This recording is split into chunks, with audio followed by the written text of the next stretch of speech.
रोहन रामपुर नाम के एक छोटे से गांव में रहता था। वह एक साधारण लड़का था जो हमेशा अपने सपनों को पूरा करने के लिए मेहनत करता था। यह हरे भरे खेतों से घिरा एक सुंदर गांव था। यहाँ की हवा ताजगी से भरी होती थी और हर तरफ हरियाली ही हरियाली थी। रोहन अपनी माँ के साथ एक छोटी सी झोपड़ी में रहता था। उनकी झोपड़ी भले ही छोटी थी, लेकिन उसमें बहुत सारा प्यार और अपनापन था। वे गरीब थे, लेकिन खुश थे। उनके पास भले ही ज्यादा साधन नहीं थे, लेकिन उनके दिलों में खुशी और संतोष था। रोहन की माँ गुजारा चलाने के लिए कड़ी मेहनत करती थी।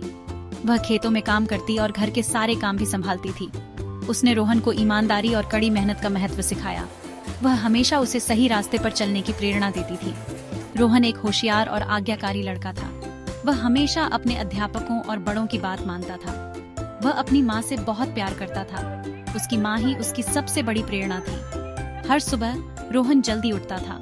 वह सूरज उगने से पहले ही अपने दिन की शुरुआत कर देता था। वह अपनी माँ के घर के कामों में मदद करता था। वह बर्तन धोता, झाड़ू लगाता और पानी भरता था। फिर वह गांव के स्कूल के लिए निकल जाता था। स्कूल जाने का रास्ता भी उसके लिए एक रोमांचक यात्रा होती थी। रोहन को स्कूल जाना बहुत पसंद था।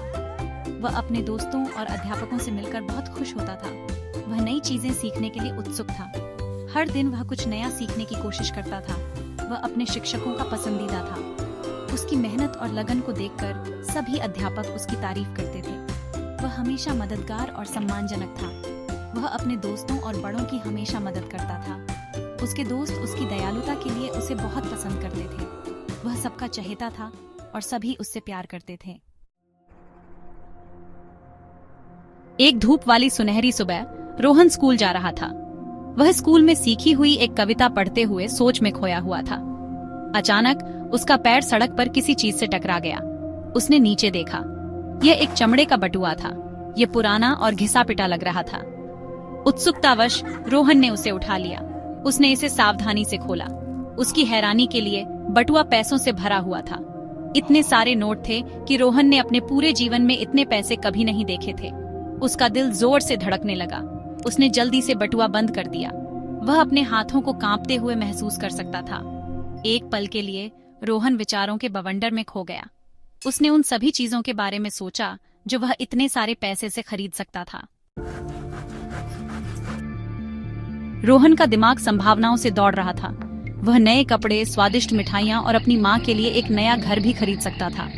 लेकिन फिर उसे अपनी माँ के शब्द याद आ गए। वह हमेशा उससे कहती थी, ईमानदारी सबसे अच्छी नीति है। उसने कहा, ईश्वर हमेशा ईमानदारी का फल देता है। रोहन ने अपने हाथ में बटुए को देखा।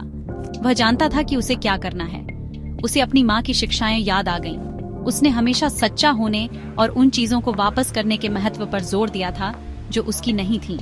वह जानता था कि बटुआ रखना गलत होगा। वह अपनी माँ के विश्वास और अपने मूल्यों के साथ विश्वासघात नहीं कर सकता था।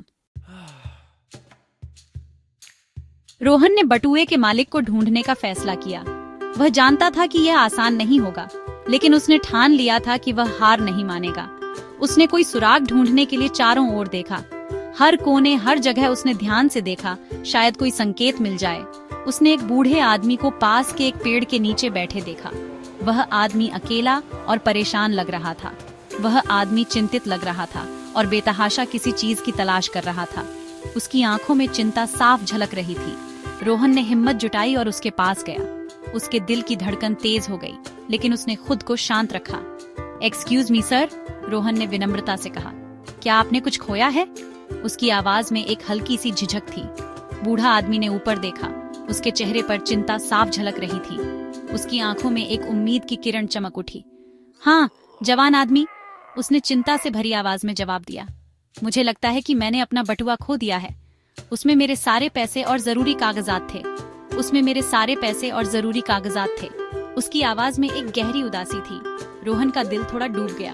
उसने महसूस किया कि यह आदमी कितनी मुश्किल में होगा। वह जानता था कि यह बटुए का मालिक होना चाहिए। उसने तुरंत निर्णय लिया कि उसे मदद करनी चाहिए।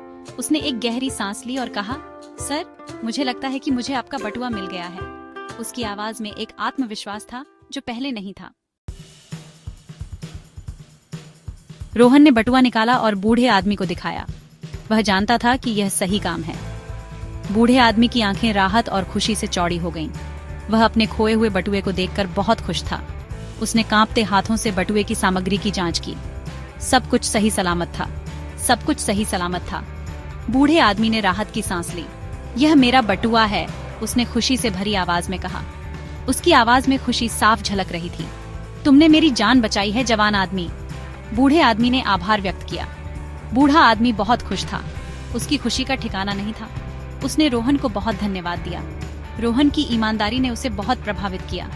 वह रोहन को इनाम देना चाहता था, लेकिन रोहन ने विनम्रता से मना कर दिया।